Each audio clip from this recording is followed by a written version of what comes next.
जिसके पास जमीन नहीं उसको आप जमीन दे रहे हैं, और जिसके पास मकान नहीं उसको भी आप मकान दे रहे हैं, जिस पर बीजेपी बहुत तारीफ करती है। लेकिन जिसके पास घर है और जमीन है उसको घर से निकालेंगे।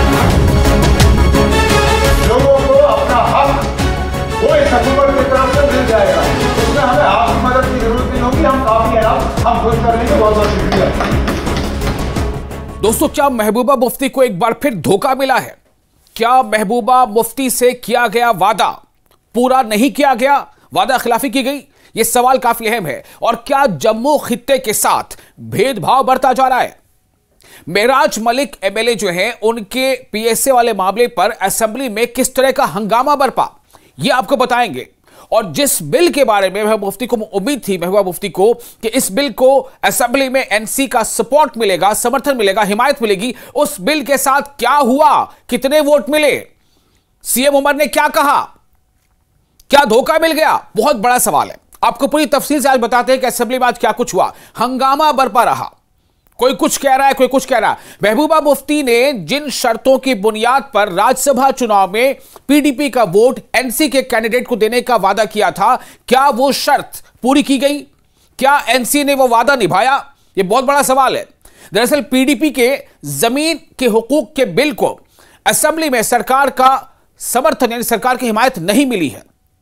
पीडीपी के एमएलए वहीदुर रहमान पर्रा ने बिल को पेश किया, लेकिन बिल की हिमायत में महज 2 वोट मिले। जी हां, सिर्फ 2 वोट। इस दौरान सीएम उमर अब्दुल्ला ने बिल का विरोध कर दिया। उमर अब्दुल्ला ने कहा कि इस बिल में मांग की गई है कि जमीन पर अवैध कब्जा करने वालों को उसका मालिकाना हक दिया जाए, जो मुमकिन नहीं है। तो वहीदुर रहमान पर्रा ने क्या कहा बिल के बारे में, और सीएम उमर अब्दुल्ला ने क्या कहा उसे मंजूर न करने के बारे में, यानी कि क्यों उसकी हिमायत नहीं की जा सकती, ये दोनों आप सुनिए। आज जम्मू कश्मीर का सबसे बड़ा मसला 5 अगस्त के बाद सिर्फ जमीन का है। 370 हटा, उससे पहले अगर इलीगली भी स्टेट लैंड में गाशराई में कोई रहता था जम्मू में कश्मीर में, तो फिर भी स्टेट लैंड सेफ थी। कहीं ना कहीं the state land which is the people's land has been turn to non state, मतलब जो अब स्टेट यहाँ है नहीं तो उस पर कब्जा कोई भी करे, बाहर से अलॉटमेंट होती है, हमें अपने घरों से निकालते। इस वक्त प्रधानमंत्री की तरफ से पीएमए स्कीम जो उमर साहब अभी मेंशन कर रहे थे, आप लैंड टू लैंडलेस को दे रहे हैं सर, हाउस टू होमलेस को दे रहे हैं। जिसके पास जमीन नहीं उसको आप जमीन दे रहे हैं, और जिसके पास मकान नहीं उसको भी आप मकान दे रहे हैं, जिस पर बीजेपी बहुत तारीफें करती है। लेकिन जिसके पास घर है और जमीन है उसको घर से निकालेंगे। एक तो नेशनल कॉन्फ्रेंस के लेगेसी को, जिसको कभी पीडीपी ने कभी ओन नहीं किया, आज अचानक इसको ओन करने की कोशिश की जा रही है। शेर कश्मीर ने क्या किया वो आपसे बेहतर हम लोग जानते हैं। लैंड टू टिलर का मकसद क्या था? काश्तकार जो जमीन पे काम करने वाले लोग थे उनको उन जमीनों का मालिकाना हक दिया गया। आप वो बात नहीं कर रहे हो। अगर इनके डर से आके हमें काम करना होता तो आपकी तरह हम इनको इस साइड लाके मिलके काम कर रहे होते।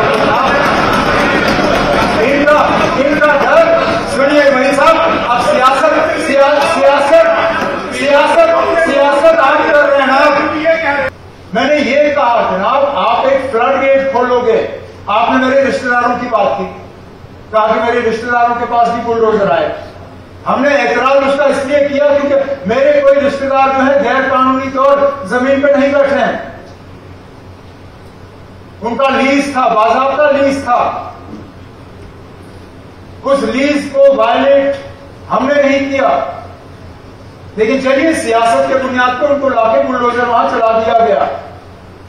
लेकिन उन्हें बचाने के लिए भी मैं इस तरह का बिल नहीं लाऊंगा ना। जो बिल गलत है वो गलत है। तो यहां किसी के रिश्तेदारों की बात नहीं है, किसी के मजहब की बात नहीं है। आप मजहब लाते हो, इलाका लाते हो, सियासत लाते हो, फिर इंसाफ जो है आप खिड़की से बाहर फेंकते हो। परेशान हम सब है, लेकिन परेशानी का इलाज ये नहीं है कि जो लोग गैर कानूनी तौर किसी जमीन पर बैठे हो आप उनको मालिकाना हक दें। लैंड टू द लैंडलेस, बिल्कुल हम 5 मरला जमीन उनको दे देंगे।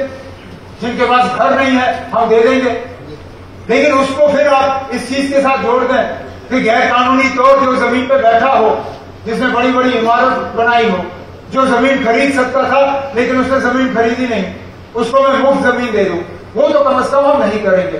बाकी लोगों को अपना हक वो इस हुकूमत की तरफ से मिल जाएगा, उसमें हमें आपकी मदद की जरूरत नहीं होगी, हम काफी है, हम खुद कर लेंगे। बहुत बहुत शुक्रिया।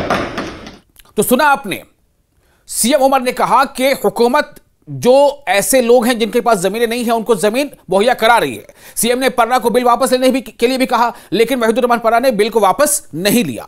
अब आपको बताते हैं कि महबूबा मुफ्ती का इस पर रद्द अमल क्या है। सोचिए जरा, महबूबा मुफ्ती का वो बयान आपको याद है ना, हमने आपको सुनाया भी था। महबूबा मुफ्ती ने कहा था कि फारूक साहब का हमें फोन आया था, उन्होंने कहा कि हमें आपके वोट की जरूरत है, तो हमने ये कह दिया कि जी हम आपका वोट तो दे सकते हैं, लेकिन हम आपको वोट देंगे, लेकिन हमारी कुछ शर्तें हैं। वो शर्तें हैं कि जो जमीन के हुकूक के मामले में जो बिल है, उस बिल को आपकी हिमायत असेंबली में मिलनी चाहिए। लेकिन इस बिल को जब हिमायत नहीं मिली और सिर्फ 2 वोट मिले इस बिल के हक में, इसकी हिमायत में, तो महबूबा मुफ्ती का रद्द अमल क्या है जो उन्होंने पोस्ट करके जाहिर किया है, सुनिए। उन्होंने लिखा कि बीजेपी जिसने पहले पीडीपी के लैंड रेगुलराइजेशन बिल को लैंड जिहाद बिल कहकर रोकने की धमकी दी थी, उस धमकी को आज खुद बरसर-ए-इक़्तिदार नेशनल कॉन्फ्रेंस हुकूमत ने पूरा कर दिया।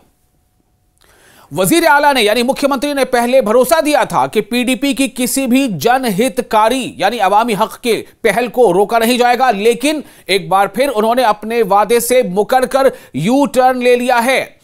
यह बेहद दुर्भाग्यपूर्ण है, यह बहुत बुरा है कि गरीबों को छत देने के मकसद से लाया गया बिल अब कब्जा खोरी के शक्ल में पेश किया जा रहा है। उन्होंने यह भी कहा कि सबसे जो दुख की बात है, जो अलमिया है, वो ये है कि यह बिल उसी असेंबली ने खारिज किया है जिसे अवाम ने साल भर पहले बड़ी उम्मीदों के साथ चुना था। यह महबूबा मुफ्ती का रिएक्शन है जब पीडीपी के बिल को असेंबली में सिर्फ 2 वोट मिले, यानी जो उनसे वादा किया गया था वो वादा पूरा नहीं किया गया। एनसी की जानिब से वादा पूरा क्यों नहीं किया गया, यह आपने सुन लिया कि सीएम ने क्या कहा कि क्यों यह बिल को हिमायत नहीं किया जा सकता। अब आपको आगे बताते हैं कि दरअसल अब यहां से एक नई लड़ाई शुरू हो चुकी है, अब यहां से एक नई सियासी तकरार की शुरुआत हो गई है। अब कितना इस पूरे मामले पर अवाम का भरोसा, अवाम का यकीन पीडीपी की तरफ जाएगा और कितना इस पूरे मामले पर अवाम का यकीन, अवाम का भरोसा एनसी की तरफ जाएगा, यह तो अवाम को यानी आपको ही तय करना है। अब आपको यह भी बताते हैं कि आज असेंबली में और क्या कुछ हुआ। जम्मू कश्मीर असेंबली की जो प्रोसीडिंग्स है उसे फिलहाल मुलतवी कर दिया गया है कल तक के लिए, यानी ये तो ऑफिशियल है, हर दिन ऐसा होता है, अगले दिन के लिए मुलतवी होता है। लेकिन सवाल यह है कि आज और कुछ हुआ क्या। आज आपको बता दें जल्दी जल्दी कि क्या क्या चीजें हुई हैं। आज असेंबली में कई बिल पेश किए गए, जिनमें से एक तो यह कि जमीन के हुकूक से यानी लैंड रेगुलाइजेशन बिल जो था वो खारिज हो गया, हालांकि वहीदुर रहमान पन्ना ने यह बिल वापस नहीं लिया है। Compulsory vocational and skill bill भी गिर गया। Social security and welfare bill वापस ले लिया गया। यूसुफ तारिक आमी ने लोकायुक्त बिल वापस ले लिया और चीफ मिनिस्टर के आश्वासन पर कई बिल वापस लिए गए हैं। बाकी के प्राइवेट बिल अगले सेशन में पेश होंगे, ऐसा स्पीकर ने कहा। 41 प्राइवेट बिल आज कुल पेश होने थे। अब आपको बताते हैं कि बिल को आज जो 2 ही वोट मिले हैं पीडीपी के बिल को, इसके बाद एक नई सियासी जंग यहां से शुरू होती है। मैंने आपको पहले कह दिया, आप देखिए आगे देखते जाइए होता है क्या। क्योंकि ये आपको फिर से एक बार याद दिला दें कि पीडीपी ने यह कहा था कि हमने वादा लिया था एनसी से कि एनसी के राज्यसभा के कैंडिडेट को, जो तीसरी सीट पर शमी ओबराई की सीट थी, हमारा समर्थन यानी तरजीह में होगा और हम समर्थन यानी सपोर्ट करेंगे इस बुनियाद पर कि हमें हमारे जो बिल है वो उसकी असेंबली में उसको हिमायत मिलेगी एनसी की तरफ से। वो हुआ नहीं ऐसा। बहरहाल सीएम ने जो कहा है वो आपको मैंने सुना दिया कि सीएम ने इसके बारे में क्या कहा। अब आपको बताते हैं कि मेराज मलिक के बारे में आज क्या कुछ हुआ। असेंबली में मेराज मलिक के बारे में जैसे ही जिक्र हुआ हंगामा हो गया। मेराज मलिक को लेकर के असेंबली में जोरदार हंगामा हुआ। दरअसल सदन में नेशनल कॉन्फ्रेंस के एमएलएज ने मेराज मलिक की गिरफ्तारी को लेकर के चर्चा की मांग की, जिस पर देखते ही देखते एमएलएज आपस में भिड़ गए। और एक और आपको बात बता दें, इसमें इरफान हफीज लोन जो है उन्होंने भी कुछ बातें कही है। और साथ ही आपको यह बता दें कि एमएलए शक्ति परिहार के इल्जामात पर भी सदन में हंगामा देखने को मिला। तो पहले आप सुनिए कि किस तरह से एमएलए इरफान हफीज जो वलूराखीरी से एमएलए हैं, उन्होंने जब इस बात को रखा तो किस तरह से वहां हंगामा मचा। सुनिए। हमारे एक कुलीग महराज मलिक साहब प्रिवेंटिव डिटेंशन में है। अगर रूल ऑफ सब्जुडिस या रीसेंट ऑफरेंस रुकावट बनती है, इंपोज करती है बात, तो सर आप अगर इजाजत दे, मैंने आपके सामने सर रखा है request for consent to move motion for temporary suspension of below mention 2 sub-clauses of Rule 58 of Rules of Procedure and Conduct of Business J&K.